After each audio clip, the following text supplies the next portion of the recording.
Friends, রোজকার মতো হাজির হয়ে গেলাম নতুন ভিডিও নিয়ে। আশা করি সবাই অনেক ভালো আছো, আমিও ভালো আছি। তো এই গরমে তরমুজ খেতে আমরা সবাই পছন্দ করি, ছোট থেকে বড়রা।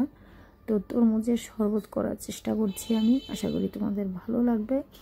অনেক অল্প সময় আর খুব সহজেই এই শরবতটা তৈরি হয়ে যায়। আর এর সঙ্গে থাকবে স্টোরি, ছোট ছোট স্টোরি শেয়ার করতে চেষ্টা করব। তো তোমরা স্কিপ না করে শেষ পর্যন্ত দেখতে থাকো, আশা করি ভালো লাগবে।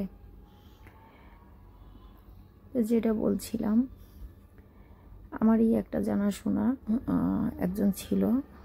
তো মেয়েটার একটা দিন বিয়ে হয়ে যায়।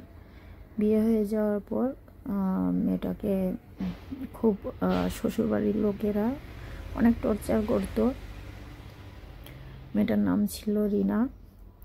তো রিনাকে দেখে আমরা অনেকেই যারা আশেপাশের লোক ছিলাম তারা খুব অসহায় ভাবতাম।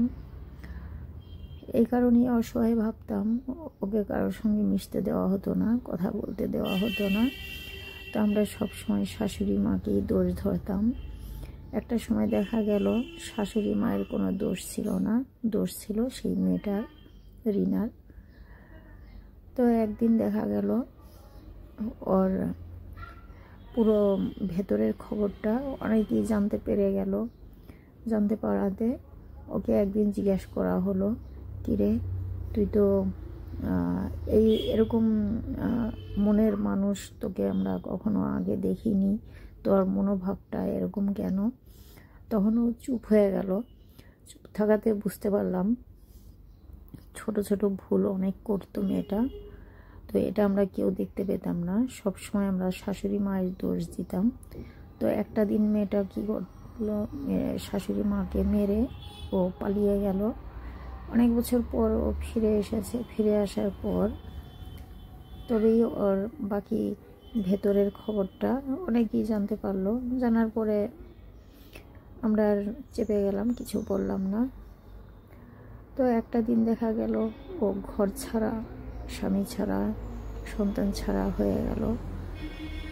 তো মেয়েটা ভীষণ অসহায়, এরকমই মনোভাব দেখাতো অনেকেরে। তো কেউ আর আশেপাশের লোকেরা ওকে হেল্প করতো না। একটা দিন ওকে আমরা হেল্প করতে গিয়েও আবার যেন একটু ভয় পেয়ে যেতাম। তো একদিন ওকে হেল্প করতে চাইলাম। তো যেটা আমরা ছোট থেকে শুনে এসেছি, কর্মই হয়েছে আমাদের ধর্ম। আমাদের কর্মটাই যদি খারাপ থাকে তো কোনো দিন আমরা ভালো কাজে সফল হতে পারি না। তো মেয়েটার সঙ্গে এমনই ঘটনা ঘটেছে, কি আর বলবো।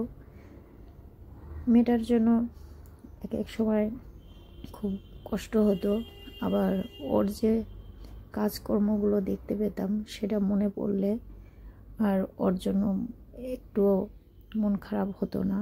তো একটা দিন দেখা গেল যে ও সত্যি কিছু লোক আছে যে যেই থালে খায় সেই থালেই থুকে। তো ও এমনই একজন ব্যক্তি। তো ওকে নিয়ে আর না হয় কিছু বললাম। তো আশা করি তোমাদের এই সত্যি ঘটনাটা শুনে কেমন লেগেছে জানি না। হয়তো আমি প্রথমবার বললাম, তোমাদের ঠিক বোঝাতে পারিনি। যদি এখানে কোনো প্রশ্ন থাকে তোমরা করতে পারো, আমি এর ব্যাপারে আরও কিছু বলার চেষ্টা করব, যেগুলো এখনও অনেক কিছু বলার বাকি আছে। যদি তোমরা ডিটেলস জানতে চাও মেয়েটার ব্যাপারে, আমি জানাতে পারি। তো আজকের মতো এখানেই, আবার দেখা হবে নতুন ভিডিও নিয়ে।